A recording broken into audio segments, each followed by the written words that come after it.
Kaya magandang araw mga ka-DIY. Gaya nga ng sinabi ko dun sa nauna kong video, pagkatapos ko gumawa dun, ito na yung susunod ko. Yung backdrop para sa TV. Ayan, ito na siya mga ka-DIY. Nakapag ano na ako.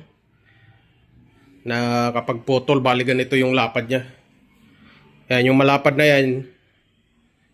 Likod pala to, likod. Ito yung harap. Dito pa kakapitin yung TV. Ayan, bali yung likod ganyan. Bali yan yung pinaka-bracket nga. Para pag sinalpak to, kaya mga ka-DIY, gaganon lang siya. Papasok lang siya sa loob. Yan. Pero kahit hindi naman ganyan yung gawa mga ka-DIY ng bracket, kahit taas lang, itong portion lang sa taas. Yan yung ganito, kahit taas lang, taas baba, di kaya gilid-gilid lang. Pwede naman ganun lang yung bracket para dito lang itutornilyo. Para mabilis lang tanggalin mga ka-DIY. Yan, pag gusto ko tanggalin to, mabilis lang. Kahit tornilyuhan lang to, tigda dalawa. Ganyan, taas baba. Okay na yan. Yan, ito na yung nakapag... Pinutol ko na rin itong formica. Ayan, marble yung design niya. Bali yan mga DIY. Tapos kung mapapansin nyo yan, may ako dito. Linagyan ko ng groove. Ayan, paikot yan. Diyan ko kasi yung LED niyan, yung ilaw. Ayan sa loob. Ilalagay ko siya dyan. Pero hindi ito mga ka-DIY. Yung gagamitin ko dyan, yung iba-iba yung kulay. Yung may remote. Bali nakaganyan yan dyan. Saka ko na ilalagay yung ilaw pag na-formica ko na lahat. Ayan. Kaya mga ka-DIY, ikakabit ko na yung formica na yun. Ayan, ididikit ko na.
And ito na nga mga ka-DIY, oh.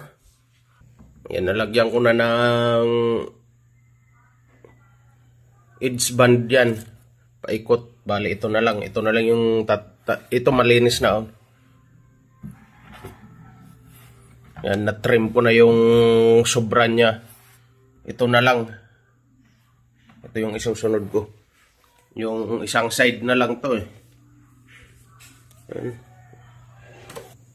Ayan, mas maganda bago i-trim yung dito, yung mga sobra niya. Mas maganda yung sa dulo muna.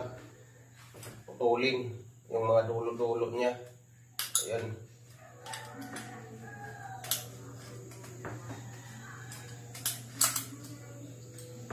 Yung kabilang side. Tapos kabilang side naman.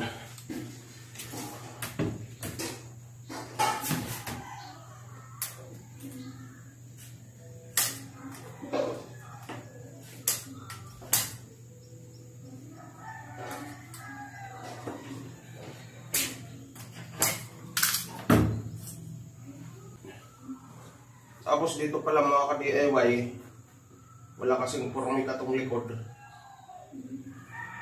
Pag diniretso kasi yung minsan pag ginagamit natin tong cutter na ano to, malambot lang kasi to dahil wala nang formika. Minsan bumabaon. Kaya ang ginagawa ko para maiwasan yun mangyari, sinasapinan ko nito. Pwede rin yung formika pero medyo makapal yung formika eh. Kaysa nitong itong palita. Mas manipis. Ganyan lang sinasapin ko lang siya. Sasapinan ko lang para hindi bumaon yung cutter sa plyboard. Ayan. Ganyan lang hindi siya bumabaon. Kasi nakapatong lang siya sa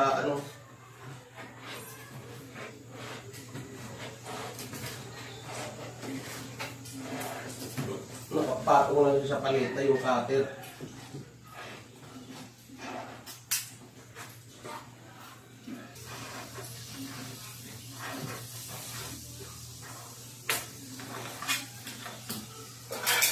Ayan, ganyan lang mga ka-DIY.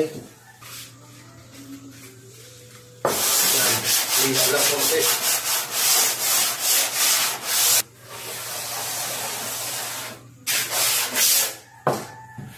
Santay na yan. Tapos itong kabilang side naman, yung harap niya.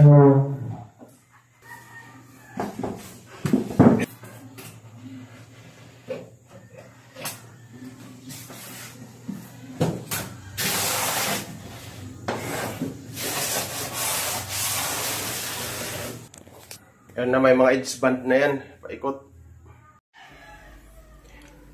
Ito na mga ka-DIY. Yan, malapit-lapit na sa katotohanan to. Yan, ikabit ko na yung LED niya sa likod. Yan, RGB light, RGB pala yan. Yan, red, green, blue. Yan kaya RGB. Yan yung ilaw niya.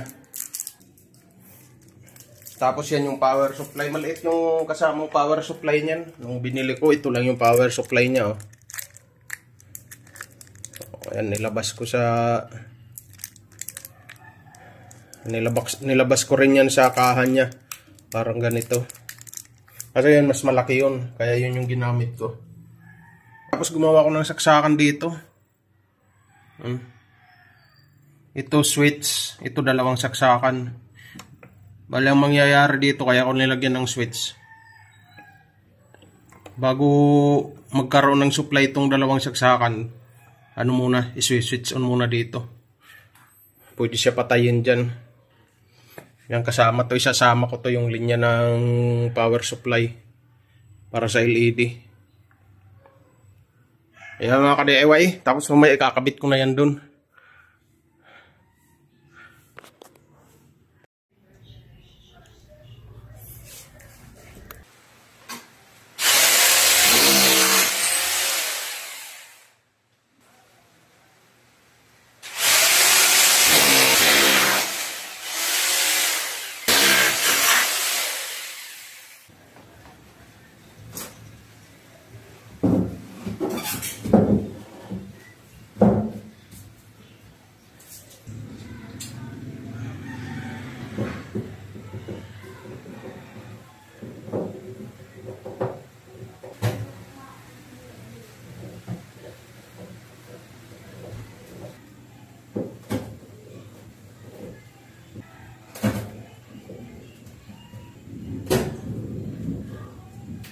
Ayan na mga ka-DIY, naisampa ko na yung TV. Ayan, naikabit ko na.